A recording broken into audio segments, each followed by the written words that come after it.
Good afternoon and welcome to the last plenary of the 2024 conference.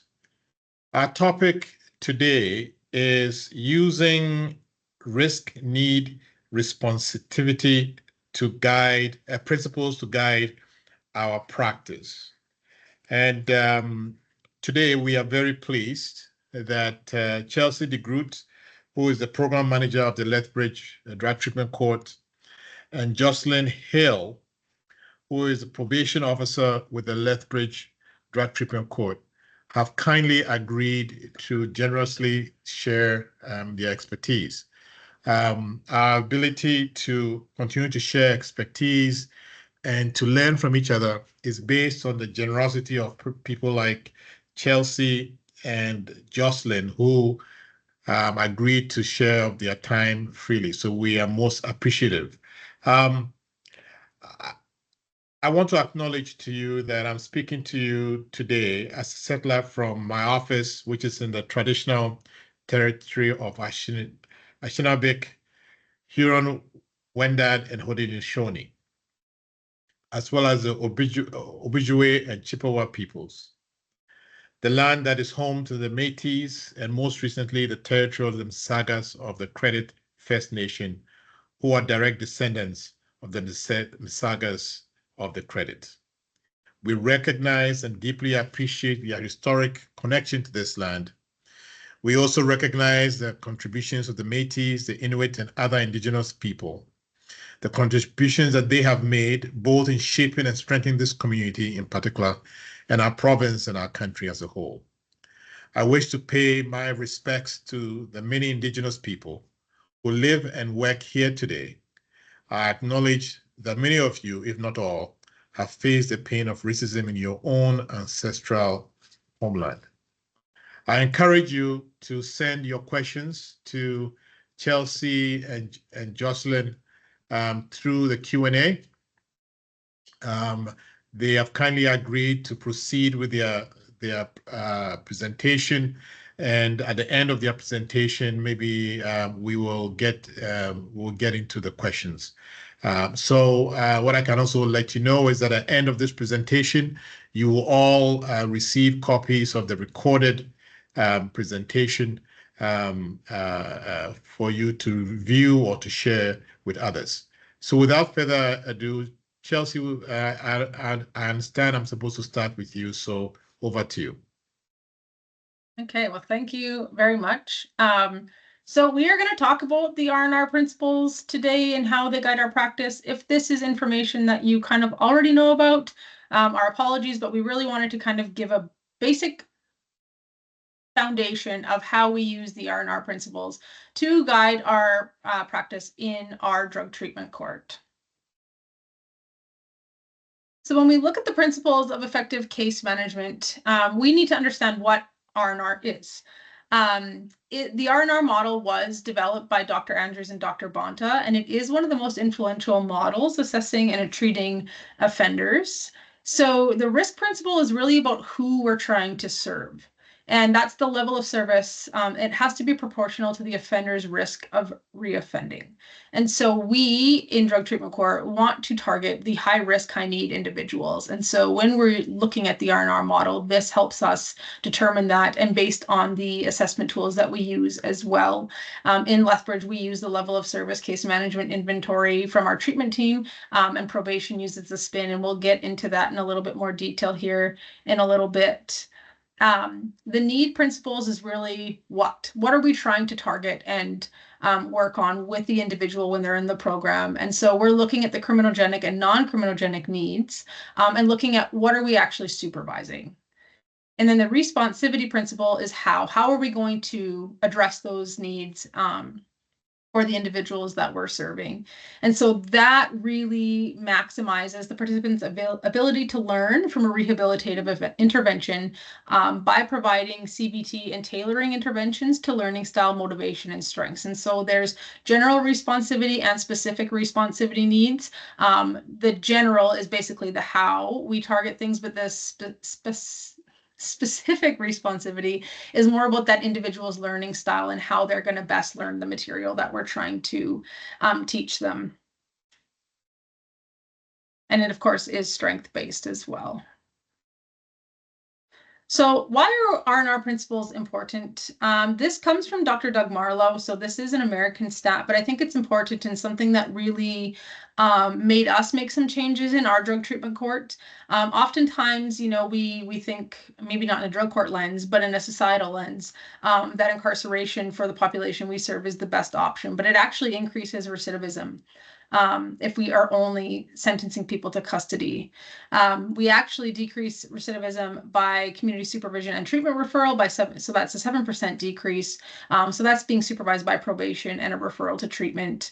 There's a 10% decrease in recidivism with treatment and justice intervention, 13% decrease in recidivism. But what really stood out to me in Dr. Doug Marlowe's presentation was that if we match RNR principles with our individuals, we actually can have a 28% decrease in recidivism.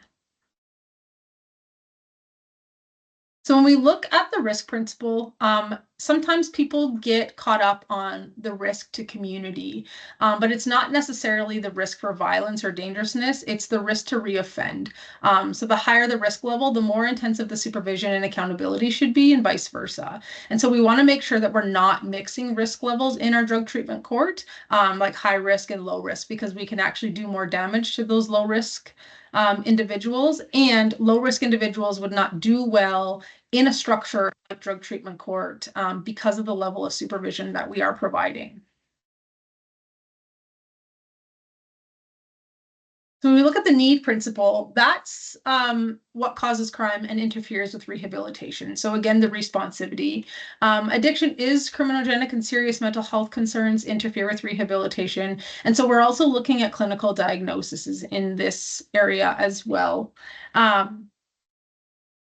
So this is kind of where there's criminogenic needs and non-criminogenic needs, and we won't go too much into detail, but if you guys want to know more, we're happy to share that with you.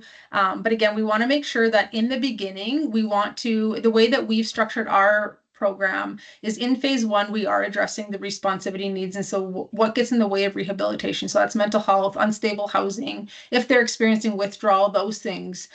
Because if we can't stabilize them and work on those things, we'll never be able to address the issues that cause crime.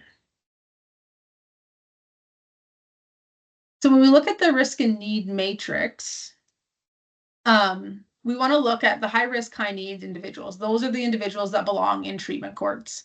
The low risk, high needs, they can use different programs like treatment diversion. High risk, low needs could do intensive probation, and that kind of determines, how the probation officer is working with that individual. And then low risk, low needs, they really only require very little supervision. So oftentimes people think, oh, like first time offenders, they would do really well in drug treatment court, and maybe they would, but we shouldn't mix those low risk and high risk individuals and have low risk individuals receiving the amount of supervision and program requirements that drug treatment courts offer.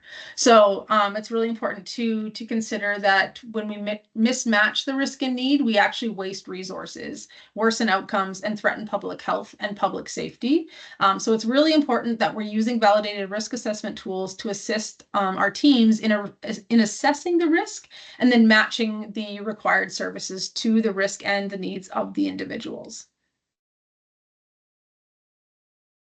So some interesting stats as well. If we look at low risk, low intensity individuals, they really only need, 25 sessions to target a behavior, 2 to 3 hours in length, maybe 3 sessions with a facilitator in different programming, lower frequencies. So they don't need that high dosage. They require fewer follow-up appointments, and they really only focus on the most relevant factors with those individuals. Whereas if we look at the high risk, high intensity individuals that we should be serving, they require 78 sessions, 2 to 3 hours in length, at least 10 sessions with a facilitator. They need greater frequency of appointments and reminders for the follow-up. And then we're looking at addressing all the criminogenic needs, prioritizing appointments, referrals, etc. There's been concerns that if the treatment team is also working on some of these things in collaboration with probation, that they could be overdosed with services, but this is only to correct one behavior. So probation alone in their weekly, 1-hour sessions, it's very difficult for them to target all of the behaviors that we're working with in the time frame that we have with the individuals that we're servicing. So it's really important that our treatment team also understands the role that R&R plays so that we can help tackle those behaviors, because the treatment team really does see the individuals far more often and are putting them in far more programming. But again, we really want to make sure that our treatment team and probation work collaboratively to address these needs for greater outcomes. So when we look at the criminogenic needs, these are dynamic risk factors directly linked to criminal behavior. So these are antisocial patterns, pro-criminal attitudes, the social supports for crime. So, their peer groups are also supportive of that lifestyle. Substance use, family marital relationships, school work, pro-social and recreational activities. The only static risk factor is criminal history, because it's something that we can't change. All of these other things listed here are things that we can change as we're intervening and working with the individuals, but the history is something that we just can't change. And the other important piece too is if we're only looking at addressing the addiction in the individuals that we serve, we actually create better criminals because now they're sober. And so we really want to make sure that we're addressing the criminogenic needs too, so that we can help them reestablish healthier groups and, find work and all those things, so that they're not resorting to crime and returning to or contributing to recidivism rates, an increase in recidivism. My computer's frozen, I think. Let's give it a minute, maybe.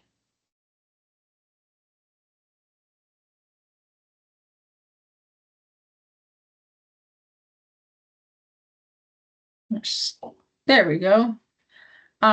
So when we're looking at some of these criminogenic needs, these are the indicators and intervention goals that we would be targeting for each of these needs. So when we're looking at the antisocial personality pattern, so that's the impulsivity, the pleasure seeking, maybe there's some aggression and they're irritable. So then the intervention goals is we would work on building self-management skills and teach anger management and what other programs that could target some of those needs. And if you're using a validated assessment tool, it'll spit out that data for you, and then you will automatically know what you're trying to target and the right intervention for those needs. So when we look at the pro-criminal attitudes, that's rationalization for crime, the negative attitudes towards law. In some of those assessments too, you'll be able to understand what their feelings are and their experiences with law enforcement. But if those things are showing up, then some of the intervention goals that would be appropriate would be to counter the rationalization with pro-social attitude, building up pro-social identity. I'm not sure if you guys run a criminal addictive thinking group. That is something that most, if not all, drug courts in Alberta are using as well. It's not the be-all end-all, but it is a really good program that helps address some of these things as well. The social supports for crime. So who do they hang out with? The criminal friends, isolation from pro-social peers. Intervention goals would be to replace those pro-criminal friends with pro-social peers and associates. And we know that this doesn't happen immediately, but it's something that we're working on early on in the program. So but by the time they're in later phases, they're really set up for success and hanging out with healthier peers. And then the substance use, if there is alcohol and drugs, obviously all of our individuals would be dealing with that. Intervention goals would be to reduce the substance use and enhance alternatives to substance use, including treatment. So when we look at family marital relationships, that's, what does their childhood look like? The inappropriate parenting monitoring, who did the discipline? What did discipline look like when they were growing up? Poor family relationships. So then the intervention goal could be teaching parenting skills and enhancing warmth and caring. We know sometimes if people haven't had those experiences, it's very difficult for them to do that in their own parenting. And we recognize that not everybody has children in their care or children at all, and that's okay too, but good things to be aware of anyway. When we look at school and work, what was their performance like? Were they satisfied? What did that look like? And so then the intervention goals would be to enhance work study skills, nurture interpersonal relationships with context of work and school. And so in our assessment tool, it also talks about what was their feedback, like how did they take feedback from bosses, things like that. Did they get along with their coworkers? Because that really paints a good picture for us as the treatment team on what we're kind of getting into and how we can address those needs. Pro-social and recreation skills, that's really the lack of involvement in those pro-social and healthy leisure activities. So intervention could be encouraged participation in pro-social recreational activities and teaching those pro-social hobbies and supports. Or in sports, but this might seem really like, oh yeah, we do that anyway, which we did too prior to adopting the level of service case management inventory assessment tool, but it really changed the way that we case managed when we used an assessment tool that addressed these and picked these out and gave us a treatment plan to move forward in, and provided far more structure in our case management approach. So when we look at the non-criminogenic needs, although these things can impact somebody's life, there is no correlation to them causing crime. So there's lots of individuals who have struggled with, poor self-esteem, but that doesn't mean that they had gone and contributed to criminal activity. Personal distress, anxious, feeling sad, mental health, and physical health are also considered in that. So we'll talk about the assessment tools that we use in collaboration in Lethbridge, the level of service case management inventory, and then the service planning instrument is what probation uses. So generally speaking, what the LSCMI targets is there's general risk and need factors, which are these listed on the screen. So the criminal history, the education, employment, family, marital, leisure, recreation, companions, alcohol, drug problems, the pro-criminal attitude and orientation, and antisocial patterns. Also looking at the personal problems. So these are more specific risk and need factors for individuals. So the personal problems with criminogenic potential, history of perpetration. So we don't take sex offenders, but there is a component in here that looks at that type of offending behavior as well. And then other forms of antisocial behavior. If they are incarcerated at the time of interview, there is a section in the interview that talks about their prison experience, and then other client issues like social and mental health stuff as well. It's really important that you work with your institutions, as even if people aren't incarcerated, but were just recently incarcerated, it's good to kind of gather that information when you're gathering collateral to see what their experience and their behaviors were like there as well. And so these assessment tools, both of them do rely on collateral information as well. And then I will let Jocelyn talk about the SPIN. Thanks, Chelsea. Yeah, so SPIN, it's a tool used by probation in the province of Alberta. The goal of the SPIN is to gather and analyze objective information for developing case plans that will ultimately reduce offender recidivism. Within the SPIN, there is an inclusion of protective factors and a sharper focus on those dynamic reassessments. And so these are some of the categories or domains that we cover within the SPIN, very similar to the level of case management inventory, that criminal history, response to supervision, and then some of the aggression and violence pieces are kind of more those static factors where we can't change the past. And so they kind of just follow them along, but we're hoping to kind of develop skills along the way that don't get them back to kind of those same habits as before. And then the social influences, substance abuse, family, employment, attitudes, social cognitive skills, and stability and mental health. Mental health is in kind of more of that, not really risk level stage, but the other ones there are what we would see as the dynamic risk factors. And so those are the things that we can change with different interventions and resources and referrals and things. And then SPIN produces results for both static and dynamic factors, showing a low, moderate, and high levels for both risk categories. And then the case planning model consists of mapping, which is the assessment phase, finding the hook, which is developing the client's motivation, moving forward. So that was where we would implement services, interventions, and supervision approaches, and then reviewing and supporting, which is managing the plan as it progresses. And we can actually go back through each of those phases anytime throughout the supervision period. So an example, if somebody incurs new charges or they relapse or something, then we might have to go back to that initial assessment and planning phase to kind of see maybe there's a lack of resources somewhere we missed, or send them back to treatment or something that would kind of help target that behavior. And then we also do a review every 6 months on these assessments, just to kind of see if obviously that we see some change moving forward, and if not, then we kind of fill in those gaps and see what maybe we're missing, or maybe that client motivation isn't there, and how can we help kind of build that up so that way we can get them moving through the program.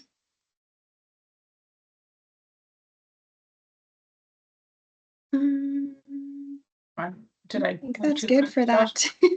Okay.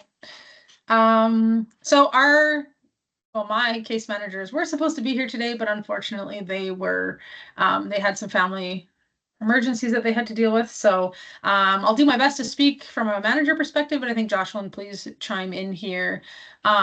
We found that it was really important to figure out and find a way that probation and treatment could work collaboratively together. And so adopting an assessment tool was one of those ways, so that we also understood what probation was working on and probation understands what we're working on. How we've kind of structured our program and our information sharing is, like Jocelyn said, we do complete the LSCMI every 6 months as well. And so when those are being completed, we're sharing those assessments to make sure that risk levels are coming out the same and that we're both aware of the needs that we're trying to target. We do have meetings before court to review the past reporting period. We discuss sanctions and awards together and make recommendations that way. To the rest of our multidisciplinary team, of course, we want their input as well too, but probation and the treatment team are kind of on the front lines of the behavior management aspect. And so we really have a good understanding of what that looks like and why we're trying to target the things that we're targeting, and in correcting behaviors if we need to sanction them as well. There's a lot of ongoing communication that occurs between even our mentor. I'm not sure if everybody here has a mentor part of their program, but we do want to make sure that they're in the loop too and understand what we're trying to work on. So we do have that ongoing communication between the treatment team and probation to ensure that everybody's on the same page. So if someone has a meeting with somebody and something comes up, we do want each other to be mindful of that. I mean, not if it's just like a pretty good check-in, but I think it's good for us to all be aware of some concerns. And I mean, we do share the things that are going well too, but especially when things aren't going so well, it's really nice to be on the same page. And we're not duplicating work either. So we're just like combining it all into one meeting instead of having 17 meetings in your calendar that you have to attend.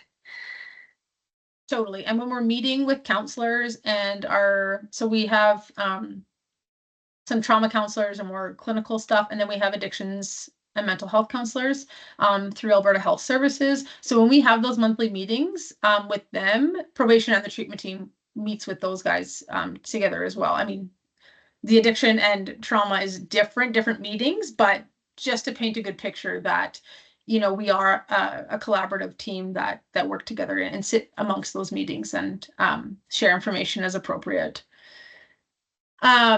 Another example too is if participants request a permission letter from probation, they will consult with the treatment team and vice versa. If there's applications that they're making, like request plans to go somewhere from a treatment perspective, we do want to make sure that probation is aware and in support of that too. And so that clients also don't get mixed messages. I think that's another really important piece, is that we try to leave or try to lessen the wiggle room there that participants have to try to triangulate as well. So yeah, we want to make sure that we're working towards the same goals. Even if there's different interventions that are being used, we're all striving for the same outcomes with individuals. So just a reminder too, that it does take significant effort to change one behavior. So the better we can collaborate and work together, the better the outcomes for the participants as well. And then we also share results of our assessments. So once the case managers finish their LSEMI and I finish the spin, we make sure that they do match up. So that way it's not showing someone's coming out low risk on one of them and high risk on another because something went wrong there. And they do generally actually match up quite well. So yeah, looks like we have a question here, Chelsea. Oh, have you noticed any gender, race, or cultural differences in the RNR assessment results? i.e., do you know if the RNR tool accounts for racial, cultural, gender, etc. differences? When the tools were being developed, they said that there were no, I mean, I shouldn't say being developed, but the most recent research that I could find on the LSEMI, it does take those things into consideration. And it does ask certain questions too about cultural and things like that. But I think it's also good knowledge for us to be aware, and I'm not sure if this totally answers the question, but that people from the BIPOC community can naturally score higher on some of these things because they're becoming involved with the justice system a lot earlier. Because of the way that the justice system treats those individuals. And so it's just something to be aware of, I think, as well. But there shouldn't be any discrepancies. I mean, no tool is 100% all the time, but there shouldn't be any discrepancies when looking at gender, race, and using these tools. And I don't know about the spin, Jocelyn, do you? It's pretty much the same. Like, there's not really any specific questions to those, but the way we're answering them is based on how, like, we know the person to do and kind of what information we gather. Does that answer the question? I'm hoping someone just manages that chat box because I can't see. I'll watch it. Okay. Okay, so the order and timing of how we provide interventions is super important. And so we've restructured our phases. When we launched in 2020, we had checklists, and we found that participants were becoming very checking the boxes type of approach to the program instead of meaningfully engaging in the program. And so we changed our phases to be wheels. We worked with our mentor who is Indigenous to create like more of a medicine wheel type of approach, a holistic approach to what we're trying to achieve, and not that it's just checking the boxes, but how do we really kind of target and work on what we're trying to address. And so as we restructured in phase 1, and maybe I kind of touched on this already, that's where we look at that responsivity. And so anything that's going to get in the way of rehabilitation, we really want to address that in phase 1. In phase 2, then it's the criminogenic needs. Our phase 3 is more about maintenance. And so that's really kind of revisiting some of the things that they've learned in phase 1, phase 2. And then that's when they can look at going to work or back to school. The restorative needs, obviously this is something that we start working on earlier in the program in phase 2, but that's where they can start completing volunteer hours, making amends, if they have any restitution to pay. The way that we've structured our program is by the time that they graduate, that all of their fines and restitutions and all that stuff is paid off, so they have a fresh start. And I think we've been quite successful in doing that, because when they come into the program, right from day 1, we're already aware of the outstanding fines and things like that. And then we make a plan as they progress through the program to pay those things off. And then it's important too to make sure we have a continuing care plan to address unmet needs as they come up, but the tools are really quite beneficial. So this is what our phases look like now instead of a checkbox. So honesty, accountability, integrity and respect, and changing people, places, things. Those are things that we're really looking at holistically and throughout the entire time of the program. But we know someone first coming into the program is not going to magically change people, places, things. But it is something that, you know, we are actively working on throughout the program. On the left-hand side, you'll see the court requirements. That's how we manage risk. And so in Lethbridge, they sit bi-weekly. In court, we sit the first and third Wednesday of every month. They have a check-in with probation weekly. They've got curfews. I think this is pretty similar, so I'm not going to go too much into detail. about that. But the LSCMI, again, will kind of help us address these, like going to residential treatment. What are they going to need? Our assessment tools kind of help us determine that, and then we can send them to the best residential treatment center that we think will address some of those needs. If they're in community, we usually try to go to treatment first, but depending on when they can get a date, they'll be connected to an addictions counselor. Building therapeutic alliance with staff. We'll start to look at those antisocial peers and having those conversations, but we don't really take a deep dive until phase 2. Looking at medications, securing safe housing, things like that. We don't necessarily, you know, it really depends on what recovery looks like to our individuals. And so there used to be a requirement that it had to be 2 to 4 recovery meetings, and those are all 12-step programs, but we soon learn through engaging with our participants that that's not always the best option for them. We know that sometimes the 12-step model doesn't work for people, and that's okay. So what does recovery mean to that individual, and how can we help them be connected to services that support that? And then if they want to be connected to cultural, religious, spiritual, anything like that, we'll connect them as well. And then we do have them connect. If they're in community at the time of joining the program and not in custody, we will have them connect with a mentor. But if they're in custody, then we try to go from custody to treatment. And when they return to community, we will have them connect with the mentor there. And then, of course, like some of the basic stuff is, you know, obtaining ID, income secured, looking at the fines addressed and fines and debts, and then attending appointments as required, maintaining negative drug screens, things like that. And so this is how we've structured the criminogenic needs, really looking at that antisocial stuff that we've kind of talked about already. Still the same kind of thing. They're just their curfew changes, as I think that's pretty well through every other drug court. It moves to 11 p.m. Instead of 9:30. They can apply for a cell phone. We don't allow cell phones in our first phase. Our community is also a lot smaller, and so landlines are doable here. I think bigger centers have made a shift, and that's okay too. But then, yeah, we're looking at also building recovery capital and building that recovery community and addressing all those needs, and then starting to volunteer here as well, maintaining housing, things like that. Not too much changes here as well. So but this is where they'll see probation bi-weekly. And then we're really just kind of monitoring, you know, are they attending their counseling and life skills, and how are they demonstrating that they're learning what they've, you know, or using what they've learned throughout their time in the program. And then, yeah, going to work or school with our support and what that looks like.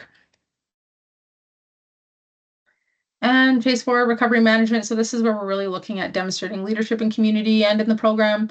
Obviously requirements lessen quite a bit, but they still need to be attending programs as required. Even if they're working or going to school, drug court still needs to be a priority. We are looking at the relapse prevention plan being completed by this point in time too, but we are making some shifts in that. We are also hoping that they have long-term housing by this point. And yeah, just kind of business as usual. And then phase 5, not everybody has a phase 5. Some of them are just 4 model or 4-phase model, sorry. But this is kind of just maintenance. It's about 30 days that we try to keep people in, but some people have lasted a little bit longer because it takes a while for their grad apps to be completed. I guess, sorry, I should say in phase 4, we remove the curfew, so they no longer have to abide by one, but it does stay in their release order. And then, yeah, in phase 5, as long as they meet graduation criteria, they can apply to graduate. So now what? I guess with that information, once needs have been identified, what do you do? And so something that we've recently learned from a treatment perspective, we consulted with Dr. Bonta, who is one of the co-creators of the level of service case management inventory. And he said, it's really important when you're referring your individuals to community services. So in our drug court, we broker all of our services in community. So the only thing we offer in-house is criminal addictive thinking, because it's not currently offered in community, but that it's really important to share the outcomes of our assessment. And so we don't send the entire assessment out there. There's a lot of information that comes out of that. But if we're referring someone to a counselor, we want to share that bit of information with them on like what some of the needs are, because and what we're trying to target and why. So it gives the counselor a bit of background information too on things that they need to address when they're working together. And of course, things come up, but we've also had some of our participants be like, I don't really know why I'm here. Okay, well then it gives the the professionals an opportunity to kind of have some of that information to start maybe not doing some digging, but I can't think of a better word right now. So, and then, yeah, just to make sure that there's alignment with our treatment team, service providers, probation, to ensure that the needs are being addressed to reduce the recidivism and create safer communities long term. So, I think, well, we kind of whizzed through that. So, I guess we'll just open that up. And here's contact information if people have any or want to have chats afterwards, but if there are additional questions. There's a question here. What type of tangible results have you had in your DTC with the application of the RNR model?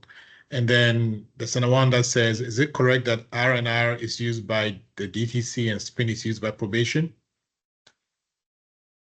Yes. So our treatment team does use the level of service case management inventory for to guide our treatment plan, and then probation uses the SPIN, but they are kind of targeting similar things, but it's just kind of more of it takes more than probation to address the needs, and so that's why we adopted a tool that would allow us to do that. And then it's been about a year since we started using the level of service case management inventory. We didn't use anything before. Well, we used a motivational assessment was what it was called.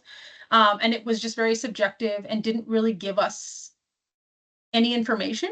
And so when we're still, I would say, in our infancy, but what we're hoping to produce with the outcomes of this is, when this individual entered our program, they were high risk, high needs. And throughout all the interventions that we've been able to provide to individuals, they are now low risk to reoffend. And so we don't have actual data yet to produce, but we are in the early stages of working with researchers to kind of compile some of that so we have more concrete stuff to share. So I hope that answers the question. Okay. And then my next question is that once you do the assessment and you get the results, my understanding is that it provides a profile on every person going through the program. So everybody will have their own profile. Does this profile play a role in your use of sanctions and incentives, like determining what sanctions to use, what incentives to use? Is there any correlation between the two? Yes, maybe not direct correlation, but it is something that we also share. So in our summaries that we provide to our multidisciplinary team, we do have in there included like what we're working on and how we're targeting that. And so it gives the multidisciplinary team a pretty good understanding of like, okay, so when we come to the team and we say, okay, you know what, Johnny hasn't been complying with these are the needs we're trying to target, these are the interventions, but they're still not following through, then I think with having this knowledge helps us to become better informed in the sanctions and rewards that we're seeking for our individuals, and really trying to correct that behavior that we're seeing, right? And getting creative with ways that we can do that. We're not super punitive, like we do try to have therapeutic interventions as well, and taking like all things into consideration. I just drew a blank on what I was going to say. But I think this is, providing us with more concrete information, because there are some other courts that just kind of pull from a straw hat on what sanctions they're going to give somebody. And it's like, well, no, like, what are you trying to work on? And how can you target that behavior? So this does just give us a bit more of that validation on what we're trying to do and how we're intervening. I hope that answers that. Well, that helps. And then I have one more. Your drug culture, as you explained, is very much a interdisciplinary team, from what I can tell. And everybody is coming there with their own perspective Now you've talked about using two different assessment tools in terms of probation, treatment, and then probation, which because you're both sort of doing different things but trying to get to the same place. What are some of the challenges been in terms of probation working with treatment, treatment working with probation, and the whole team itself working together? That's a good question. I think maybe if like something had to stand out, like when I first started with drug treatment court, I think we almost have to go back and like check ourselves sometimes and be like, actually, no, this is a treatment team decision, not a probation decision, or this has something to do more with like the legals of the release order. And so maybe that decision comes more so from probation's perspective because we are experts in our field. And so sometimes we just get so like comfortable and like mixed up with, oh yeah, this is how we did it with this person, and kind of go through the motions, and then we almost have to take a step back and check where we're at and be like, wait, whose role is it actually? But we still go about it in like a respectful way, and it hasn't really caused any like major concerns or issues. But if I had to point something out, I guess that would be one that I noticed kind of coming in. Yeah, I think it can be a slippery slope for sure, because there are, we really have to be mindful of the roles that we play on a multidisciplinary team because we do all come from our own areas of expertise. And so I think, like, to piggyback on what Jocelyn said, is really just being mindful and always checking our biases too, and like, okay, what is our role here?